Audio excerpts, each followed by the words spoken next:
अस्सलाम वालेकुम pigeon corner channel से खुश आमदीद। की हाल चाल भाई, ठीक ठाक हो भरा जी? एक नीला सबज कबूतर आके बैठा जी, नीला है बोलन दिया वड्डा कबूतर है। देखो नमाज पढ़ के आए जोर दी ते आया कबूतर बैठा ही। मैं भरावां नाले शौक करावां, नाले वाहवा दिनों बाद फड़ना वा, तो नाले वीडियो बना के ना जरा लाइए चैनल पर, ठीक है ना।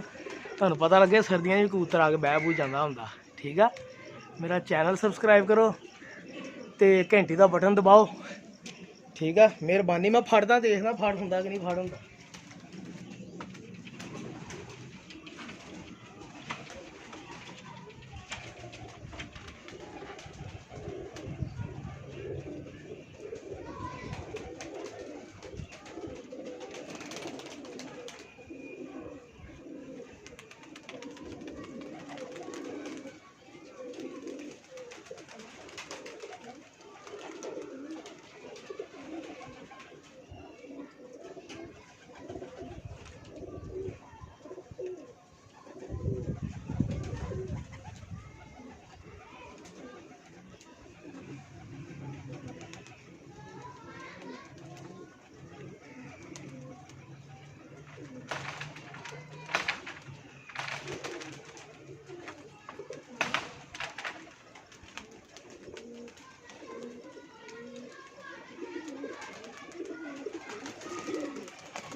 जी नीला कबूतर आ जी, घमग्गर कबूतर आ जी, किसी का डबल रंग लगे, चंगा कबूतर आ भरा जी किसी का।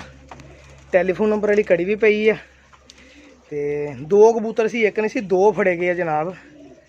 ਮੈਂ ਕਿਹਾ ਜੀ ਇੱਕ ਉਹ ਜਾਲ ਦੇ ਵਿੱਚ ਛਪਕਾ ਹੈ ਨਹੀਂ ਗਾ ਤਾਂ ਕਬੂਤਰ ਨਹੀਂ ਫੜ ਹੋਇਆ ਛੇਤੀ। ਇਹ ਦੇਖੋ ਜ਼ਰਾ, ਇੱਕ ਮੱਗਰ ਕਬੂਤਰ ਮਾਸ਼ਾਅੱਲਾ ਨੀਲਾ, ਦੇਖੋ ਹਲਕਾ ਜਿਹਾ ਪਿਆਜ਼ੀ ਡੋਰਾ ਐਂਡ ਤੇ। ਅੱਖ ਦਿਖਾਉਣਾ ਤੁਹਾਨੂੰ, ਇਹ ਦੇਖੋ, ਦੇਖੋ ਉੜ ਕੇ ਆਇਆ ਕਬੂਤਰ ਚੰਗਾ 1.5 ਵਜੇ। ਦੇਖੋ ਇਹ ਅੱਖ ਵਾ, ਤੇ ਇਹ ਦੇਖੋ ਫੰਟ ਵਾਲਾ ਕਬੂਤਰ, ਪਾਰਕ ਹੁੰਦਾ ਵੀ ਚੰਗਾ, ਬਰੀਕ ਪਰ ਨਵਾਂ ਪਰ ਵੱਡਾ। ਇਹ ਬਗਲ, ਇਹ ਸਬਰ, ਇਹ ਦੇਖੋ ਕੜੀ ਪਈ ਟੈਲੀਫੋਨ ਨੰਬਰ ਤੇ ਪੰਜੇ ਵੀ ਗਹਿਰੇ ਸਖਸ। ਠੀਕ ਹੈ ਜੀ। ਤੇ ਦੂਸਰਾ ਕਬੂਤਰ ਮੈਂ ਦਿਖਾਉਣਾ ਵੀਡੀਓ ਸਟਾਪ ਕਰਕੇ ਜਰਾ ਇਹਦਾ। ਲੋ ਭਾਈ ਜੀ, ਇਹ ਕਬੂਤਰ ਹੈ ਜੀ, ਹੁਣ ਫੜਿਆ ਦੇਖੋ ਤਾਂ ਟੈਲੀਫੋਨ ਨੰਬਰ ਵਾਲੀ ਕੜੀ ਪਾਈ, ਕਬੂਤਰ ਚੰਗਾ ਵਾ। ਸਾਹ ਜਿਹੜਾ ਇੱਕ ਕਬੂਤਰ ਹੋਰ ਇਹਦੇ ਨਾਲ ਬੈਠਾ, 2 ਕਬੂਤਰ, ਇੱਕ ਪੱਠਾ ਜਿਹਾ ਵਾ, ਟੈਡੀ ਪੱਠਾ ਲੱਗਦਾ ਮੈਨੂੰ, ਯੰਗ ਜਿਹਾ। ਤੇ ਉਹ ਜਾਲ ਦੇ ਵਿੱਚ ਹਨਾ ਫੜ ਨਹੀਂ ਹੋਣ ਦਿਆ। ਦੇਖੋ ਮਾਸ਼ਾਅੱਲਾ ਚਮਕਦਾਰ ਰੱਖਦਾ ਮਾਲਕ ਆ।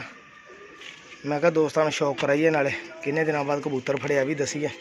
ਠੀਕ ਆ, ਤੇ ਬੜੀ ਮਿਹਰਬਾਨੀ ਤੁਹਾਡੀ ਦੋਸਤਾਂ ਦੀ। ਡਬਲ ਰੰਗ ਵੀ ਲੱਗੇ, ਰੰਗ ਵੀ ਦਿਖਾ ਦਿੰਦਾ ਤੁਹਾਨੂੰ। ਇਹ ਦੇਖੋ ਇਹ 'ਚ ਗੁਲਾਬੀ ਲੱਗਾ, ਇੱਧਰ ਜਾਮਨੂ ਰੰਗ ਲੱਗਾ, ਗੁਲਾਬੀ ਤੇ ਜਾਮਨੂ ਰੰਗ। ਬੰਦੋ ਦਾ ਮਾਲਕ ਆ ਮਾਸ਼ਾਅੱਲਾ। ਅੱਛਾ ਨੀਲਾ ਕਬੂਤਰ ਆ ਜੀ, ਪ੍ਰਵਾਜ਼ੀ ਹੈ ਨੀਲਾ ਕਬੂਤਰ। ਇਹ ਦੇਖੋ ਸਾਈਡ ਤੇ ਆ ਜਿਹੜੇ ਬਣੇ ਹੁੰਦੇ ਇਹਨਾਂ ਦੇ ਫੰਟਾਂ ਲਈ, ਚੰਗਾ ਗਹਿਰਾ ਨੀਲਾ। ਬਹੁਤ ਸ਼ੁਕਰੀਆ ਜੀ ਦੋਸਤਾਂ ਦਾ, ਚੈਨਲ ਸਾਡਾ ਸਬਸਕ੍ਰਾਈਬ ਕਰਨ ਦਾ। ਮਿਹਰਬਾਨੀ, ਅੱਲਾ ਹਾਫਿਜ਼।